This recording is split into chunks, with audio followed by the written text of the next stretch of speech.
Hello friends, welcome to my channel. आज 10th board का science का एग्जाम हुआ था और उसी के मैं आपको सॉल्यूशंस बताने जा रही हूँ।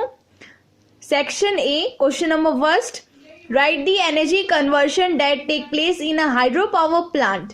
हमें उस एनर्जी का नाम बताना जो हाइड्रो पावर प्लांट के अंदर पाई जाती है। तो उसका आंसर था काइनेटिक एनर्जी, और हम काइनेटिक एनर्जी को इलेक्ट्रिक एनर्जी, इलेक्ट्रिसिटी और थर्मल एनर्जी के अंदर भी कन्वर्ट कर सकते हैं। Question number second, a Mendelian experiment consisted of breeding pea plant bearing violet flowers with pea plant bearing white flowers. What will be the result of F1 progeny?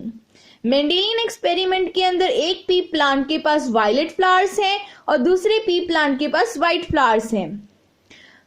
तो जो नया flower होगा, जो नया पी प्लांट के पास flowers होंगे, वो कैसे होंगे, हमें उसका रिजल्ट बताना है कि F1 प्रोजेनी के अंदर क्या रिजल्ट आएगा। तो F1 प्रोजेनी के अंदर ये रिजल्ट आएगा कि जो नए फ्लावर्स होंगे वो वायलेट कलर के होंगे, कि जो वायलेट कलर है वो व्हाइट कलर को डिस्प्लेस कर देगा। क्वेश्चन नंबर थर्ड का A part, name one gustatory receptor and one olfactory receptor present in human beings. हमें एक गस्टेटरी रिसेप्टर और एक ऑल्फैक्टरी रिसेप्टर बताना था जो ह्यूमन बींग्स के अंदर पाए जाते हैं।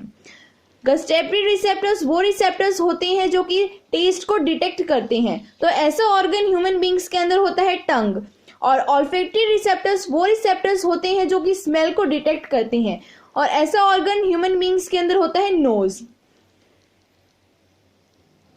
Part B, write A and B in the given flow chart of neuron through which information travels as an electrical impulse. हमें यहाँ पे A और B है, उसकी जगह बताना है कि क्या आएगा फ्लो चार्ट के अंदर।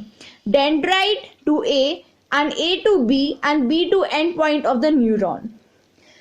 सबसे पहले जो न्यूरॉन होता है उसके अंदर सबसे पहले डेंड्राइट से इंफॉर्मेशन कलेक्ट होती है, सेल बॉडी के पास जाती है, सेल बॉडी से एक्सन के पास जाती है और एक्सन से and point of the neuron के पास जाती है। इसलिए ए की जगह आएगा सेल बॉडी और बी की जगह आएगा action.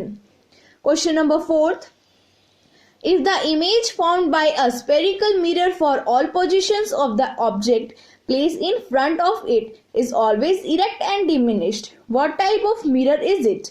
Draw a labeled ray diagram to support your answer. अगर हम कोई भी इमेज है वो जो हमेशा बन रही है स्फेरिकल मिरर के पास में, हम ऑब्जेक्ट को किसी भी पोजीशन पे रख रहे हैं, तो जो इमेज बन रही है वो हमेशा इरेक्ट और डिमिनिश्ड बन रही है। तो हमें बताना है कि वो कौन सा मिरर है। तो वो है कन्वेक्स मिरर, और हमें उसका एक लेबल डायग्राम बताना है ताकि हम अपने आंसर को सपोर्ट कर सकें।